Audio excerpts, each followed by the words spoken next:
नमस्कार विद्यार्थी मित्रांनो, जय सद्गुरू. मित्रांनो, आनंदाची बातमी. कोल्हापूरचं जे डॉक्युमेंट्स चेकिंग झालंय कालपासून सुरू झालंय. तर तिथल्या विद्यार्थ्यांचे जे फीडबॅक येत आहे, तिथल्या विद्यार्थ्यांनी सांगितलेले तर कशा पद्धतीने तिथे डॉक्युमेंट्स चेकिंग होते, मेडिकल फिटनेस सर्टिफिकेट, MSCIT वगैरे या सगळ्या गोष्टींवर आपण बोलणार आहे. चॅनलवर नवीन असाल तर सबस्क्राईब करून ठेवत जा, जास्तीत जास्त लाईक करायचा, शेअर करायचा.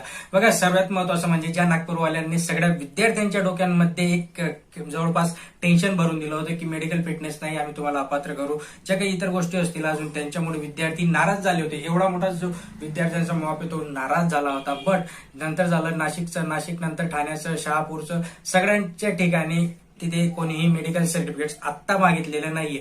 आणि त्याचप्रमाणे कोल्हापूरचंही आता तिथे मेडिकल सर्टिफिकेट्स लागत नाहीये. त्यामुळे विद्यार्थ्यांना टेन्शन घ्यायची गरज नाही. ज्यावेळेस तुम्ही डॉक्युमेंट्स चेकिंग मध्ये पात्र व्हाल आणि तुम्ही रनिंगसाठी जाल त्यावेळेस तुम्हाला मेडिकल फिटनेस सर्टिफिकेट्स लागणार आहे. म्हणजे आपल्याकडे वेळ आहे, टेन्शन घ्यायची गरज नाही. नंतरचा विषय MSCITचं पण काही आत्ता कंपल्सरी नाहीये. ओके.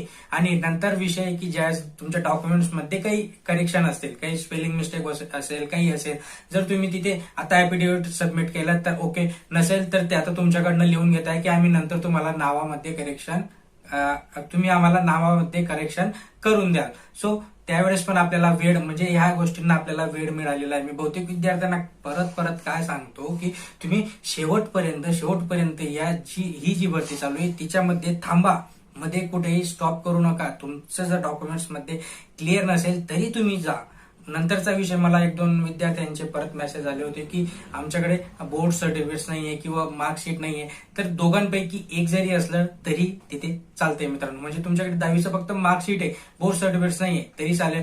12वीचं बोर्ड सर्टिफिकेट, मार्कशीट नाहीये तरी चालेल मित्रांनो. सो मुळे या सगळ्या गोष्टी म्हणजे विद्यार्थ्यांना कोऑपरेटिव्ह आणि विद्यार्थ्यांना सपोर्ट होतोय, जेणेकरून विद्यार्थी पुढच्या प्रोसेससाठी क्वालिफाय होतील. मित्रांनो, आज अपडेट होता. अजून काही अपडेट असेल तर नक्कीच तुम्हाला कळवेल.